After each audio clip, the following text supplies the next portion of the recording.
No resumo dos livros clássicos de hoje, vamos falar sobre Édipo Rei, de Sófocles. Sem introdução, porque estamos sem inspiração. Vamos, sem delongas, ao dito resumo, para não perder seu precioso tempo. Tcharam! Mentira, precisaremos fazer uma pequenina introdução com spoilers. Quem se importa aqui, né? Para melhor compreendermos a peça. Aguenta aí. O primeiro spoiler é sobre o nascimento de Édipo. O bebê foi levado por um pastor até o rei Políbio e a rainha Mérope, de Corinto, que o criaram como filho. Só que, durante um banquete, Édipo ouviu um rádio corredor com a fofoca de que ele era adotado. Então, o que ele fez?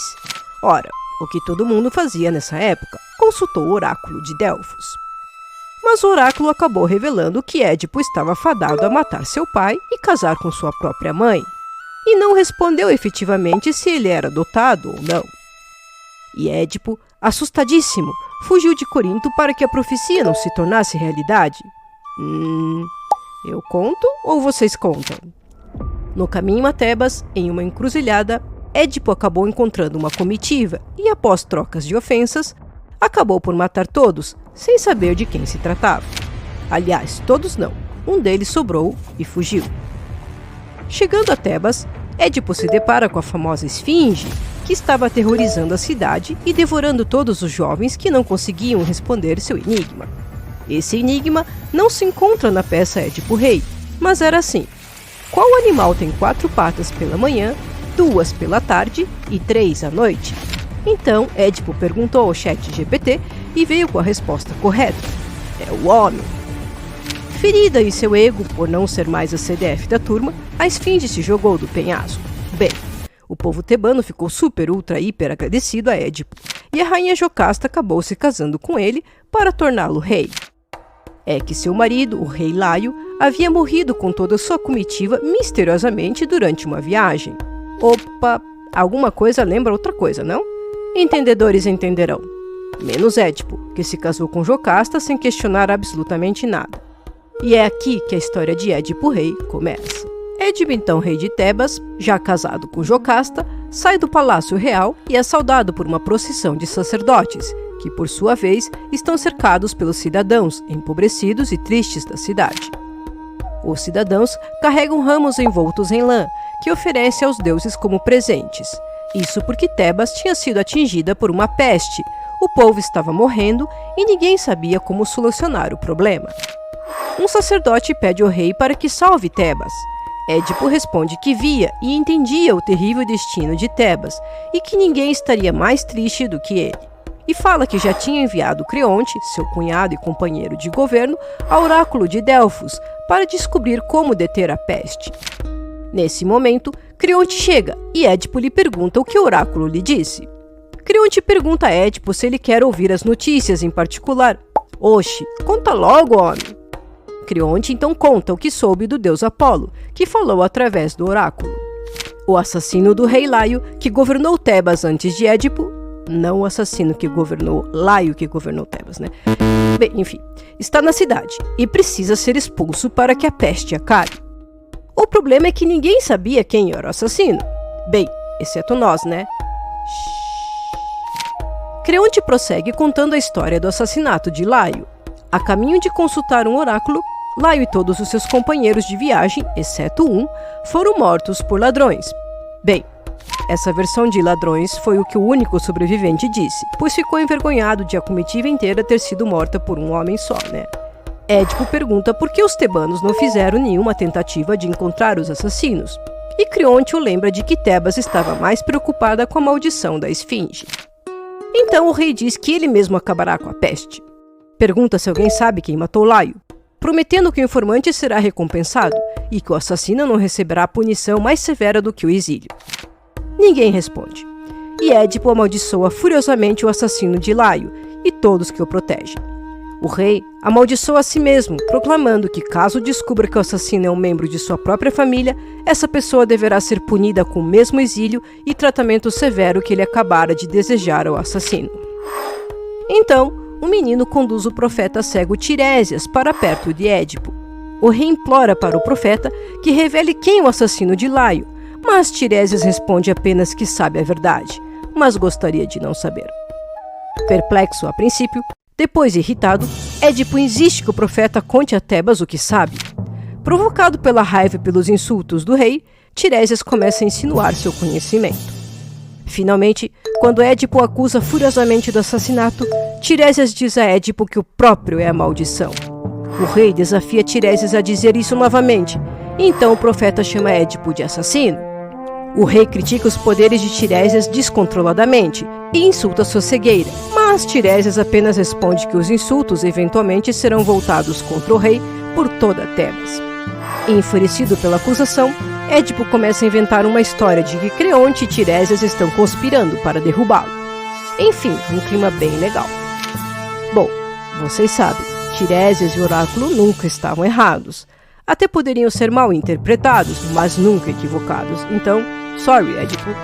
O líder do coro pede que Édipo se acalme, mas Tiresias apenas provoca Édipo ainda mais, dizendo que o rei nem sabe quem são seus pais. Essa declaração enfurece e intriga Édipo, que pergunta a verdade sobre sua ascendência. Tiresias responde apenas por meio de enigmas, dizendo que o assassino de Laio será irmão e pai de seus filhos, filho e marido de sua mãe. Os personagens saem e o coro sobe ao palco, confuso e sem saber em quem acreditar. Eles decidem que não acreditarão em nenhuma dessas acusações contra Édipo, a menos que lhes sejam mostradas provas. Creonte entra, logo seguido por Édipo, que o acusa de tentar derrubá-lo, já que foi ele quem recomendou que Tiresias viesse. Creonte pede que Édipo seja racional, mas ele diz que quer que Creonte seja assassinado, e um monte de coisas bonitas. Tanto Creonte quanto o líder do coro tentam fazer Édipo entender que ele está tirando conclusões tiradas do cabelo. Mas Édipo é resoluto. Édipo explica a Jocasta como Tiresias o condenou, e esta responde que todos os profetas são falsos. Como prova, ela apresenta o fato de que o oráculo de Delfos disse a Laio que ele seria assassinado por seu filho, quando, na verdade, seu filho foi expulso de Tebas ainda bebê, e Laio foi assassinado em uma encruzilhada por ladrões, pouco antes de Édipo chegar a Tebas e... Ops! Édipo, atordoado, diz à esposa que ele pode ser o assassino de Laio. Na esperança de não ser identificado como assassino, Édipo manda chamar o pastor, o único homem a sobreviver àquele ataque.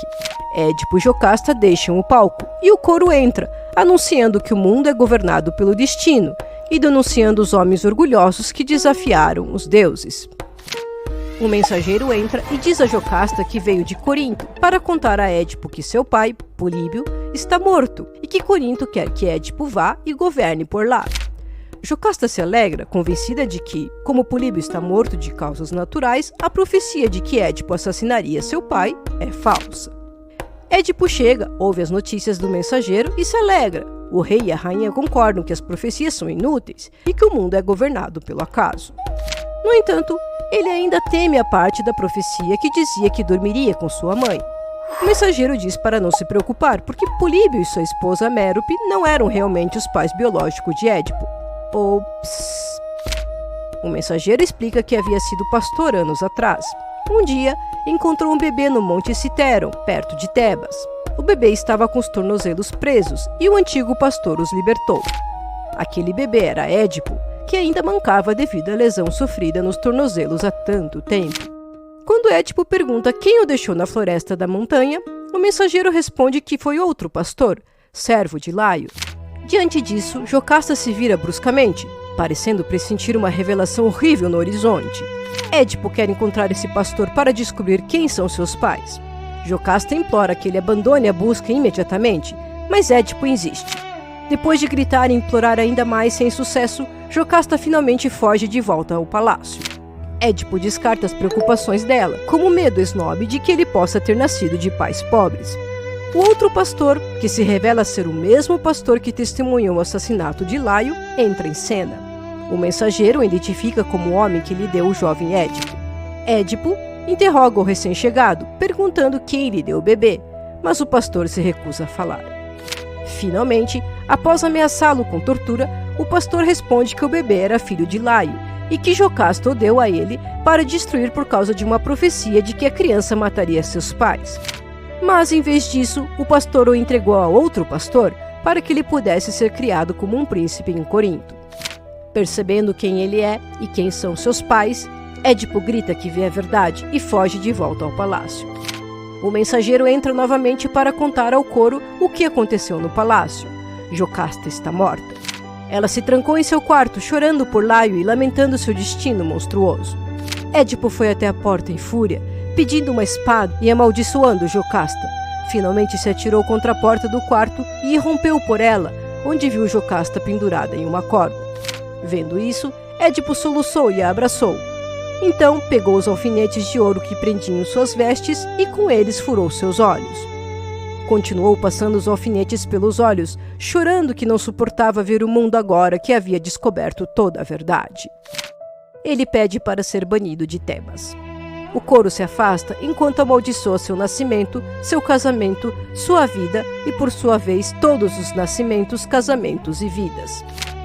Creonte entra e o coro expressa a esperança de que ele possa restaurar a ordem. Creonte perdoa Édipo por tudo o que aconteceu e pede para que ele vá para dentro para que a demonstração pública de vergonha possa cessar. Também Creonte concorda em exilar Édipo da cidade, mas lhe diz que só o fará se todos os detalhes forem aprovados pelos deuses. Édipo abraça a esperança do exílio, pois acredita que por algum motivo os deuses querem mantê-lo vivo. Diz que seus 2 filhos são homens e podem cuidar de si mesmos, mas pede que Creonte cuide de suas filhas, que ele gostaria de ver uma última vez. As meninas, Antígona e Ismênia, saem chorando. Édipo as abraça e diz que chora por elas, pois serão excluídas da sociedade e nenhum homem desejará se casar com a prole de um casamento incestuoso. Édipo pede às filhas que rezem para que tenham uma vida melhor que a dele. Creonte então põe fim à despedida, dizendo que Édipo já chorou vergonhosamente por tempo suficiente. Então, Creonte ordena aos guardas que levem Antígona e Ismênia para longe de Édipo e diz a Édipo que seu poder acabou. Todos saem e o coro sobe ao palco mais uma vez. Édipo, o maior dos homens, caiu, dizem eles, e assim toda a vida é miserável e somente a morte pode trazer a paz. Se você gostou, por favor deixe seu like, inscreva-se no nosso canal e compartilhe em suas mídias sociais.